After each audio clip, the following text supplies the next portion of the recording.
कहानियां आईना होती हैं जिंदगी का, और चाहे अनचाहे वो उन पलों को छू ही लेती हैं जो ख्वाबों से गुजरे होते हैं आपके।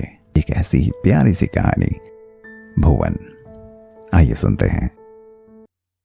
आज पूरा 1 महीना हो गया भुवन को दिल्ली की खाक छानते हुए। रोज बसों का सफर, नौकरी का आश्वासन, और फिर तुम्हें काम का एक्सपीरियंस नहीं है, हमें एक्सपीरियंस बंदे चाहिए। ये सुनकर भुवन का ठगा जाना पिछले कई दिनों से उसके रोज का ये क्रम बन गया था। आज कमला नगर में एक शोरूम में कंप्यूटर ऑपरेटर का इंटरव्यू था, लेकिन यहां भी वही जवाब। और हताश भुवन शोरूम से बाहर। भुवन टहलता हुआ नॉर्थ कैंपस की ओर चल दिया। धूप बहुत तेज थी और साथ ही उसके मन में विचारों की उथल पुथल भी। थक गया सो हंसराज कॉलेज के गेट के बाहर ही फुटपाथ पर बने बेंच पर बैठ गया।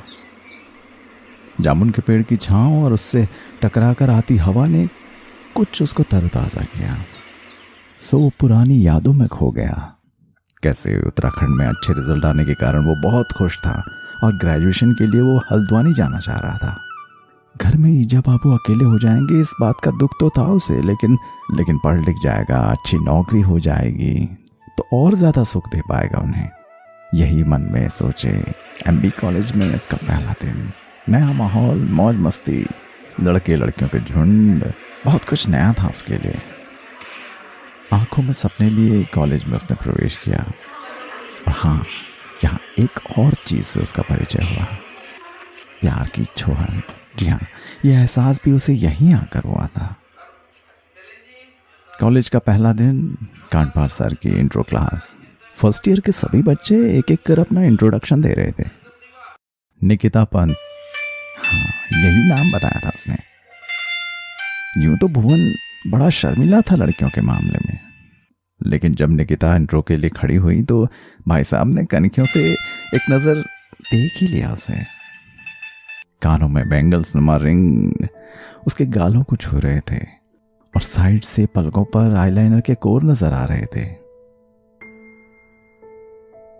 बीएससी फर्स्ट ईयर की क्लास, हफ्ता भी न बीता होगा कि सभी दोस्त एक दूसरे को जानने पहचानने लगे। लेकिन हमारे भुवन अपने शर्मीले स्वभाव के कारण से अभी तक सबसे बहुत ज्यादा मिक्सअप नहीं हो पाए थे। कुछ ही दिन बीते, एक दिन निकिता उसे हेडल गेट के पास ऑटो का इंतजार करती हुई देखी। ऑटो जिसमें भुवन बैठा हुआ था निकिता के पास ही जाकर रुका। निकिता ने भुवन को देखा तो बोली, हाय, तुम कॉलेज जा रहे हो? तुम्हारा नाम भुवन है ना?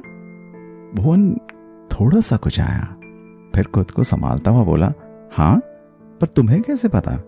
निकिता चहकती हुई बोली, अरे इंटरव्यू वाले दिन सुना था भाई।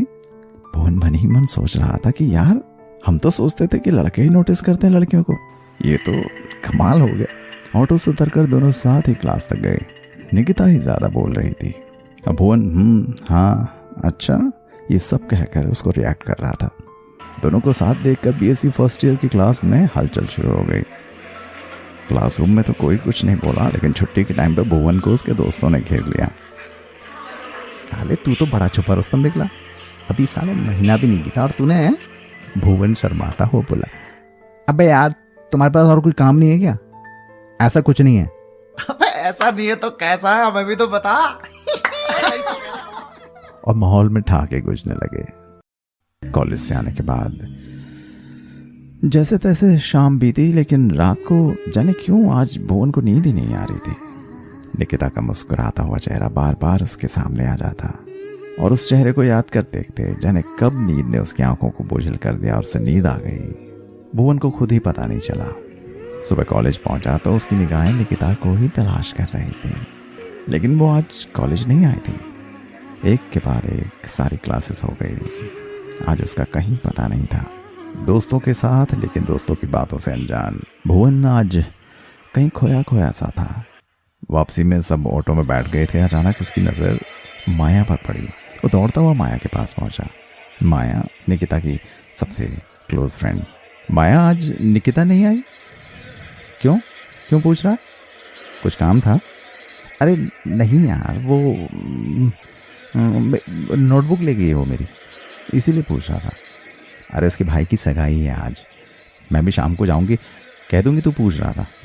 अरे नहीं नहीं नहीं, कोई ज़रूरत नहीं है, कल मैं कर लूँगा बात उससे। माया ने स्कूटी आगे बढ़ा दी। अब भुवन की धड़कनें और ज़्यादा बढ़ गई।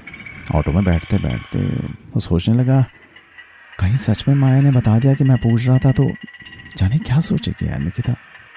ये सोचते सोचते जाने कब शीश महल आ गया, उसे पता ही नहीं चला। अगला दिन, बीते दिन का वाकया याद करते हुए भुवन कॉलेज जाने में आज कुछ हिचकिचाहट महसूस हो रही थी। कॉलेज जैसे जैसे नज़दीक आया उसके दिल की धड़कनें तेज हो गई। अपनी घबराहट को अपनी खिसियानी सी हंसी में छुपाता हुआ वो क्लास में आया। निकिता सामने की बेंच में ही बैठी थी। वो शांत बैठी हुई थी, साथ में माया, लोहनी और कृषिका भी थी। वो प्रीति सर अभी क्लास में नहीं आए थे, सो भुवन चुपचाप आगे के डेस्क में जाकर बैठ गया। निकिता तो शांत थी, लेकिन ये जो अगल बगल में चिपकलियां बैठी थी ये आज कुछ ज़्यादा ही चहक रही थी। क्या कुछ इस कहानी में मोड़ आता है, जानने के लिए सुनते रहिए कहानी भुवन।